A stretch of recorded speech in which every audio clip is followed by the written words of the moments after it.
Géants des mers, mesurant jusqu'à 17 mètres de long, les baleines à bosse sont présentes dans les eaux chaudes des Caraïbes.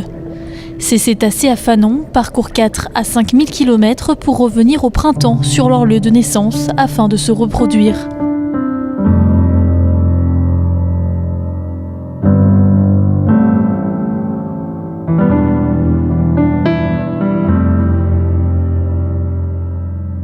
Depuis 2014, l'association Megaptera et la réserve naturelle nationale de Saint-Martin mènent des campagnes de recherche sur ces mammifères marins.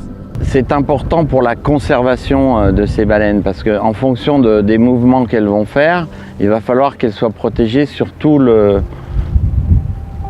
les étapes de leur déplacement. C'est important de voir où ces baleines vont aller s'alimenter et par quel territoire elles passent dans les sites de reproduction avant d'entamer leur grande migration vers le nord. Mieux les connaître pour les protéger, c'est l'objectif de la mission Megara. Pendant 15 jours, les équipes réparties sur 3 bateaux scrutent l'océan pour détecter la présence des baleines. Premier indice pour les repérer, identifier leur souffle à la surface. Vient ensuite l'utilisation d'un hydrophone pour s'orienter en fonction du chant des baleines.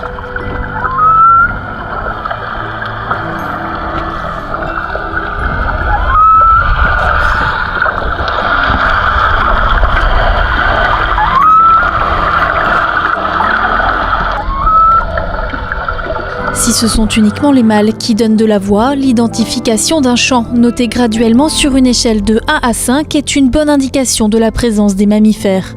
Une fois les baleines repérées, les scientifiques s'approchent afin de relever 3 types d'informations. On fait une observation acoustique avec un hydrophone. On va écouter, enregistrer le chant des baleines. On va ensuite faire des observations visuelles, à la jumelle et avec des appareils photo pour constituer des bases de données de photo-identification des individus pour les distinguer les uns des autres. Ça, on profite du moment où soit ils sautent, soit ils tapent de la queue à la surface de l'eau pour pouvoir capturer ces instants. Et enfin, on va prélever des échantillons de peau pour identifier l'ADN de l'individu et ses liens de parenté avec d'autres individus. Autre enjeu crucial pour les scientifiques, c'est la dépose d'une balise GPS sur le dos des baleines. Fixé à l'aide d'un dispositif à air comprimé, le tag émettra via satellite à chaque respiration en surface. Les données récupérées permettront par la suite d'analyser la route des baleines qui remontent vers le nord afin de mieux les protéger. Au cours de cette mission, l'équipe a déposé 6 balises et réalisé 8 biopsies sur les baleines à bosse du sanctuaire Agoa.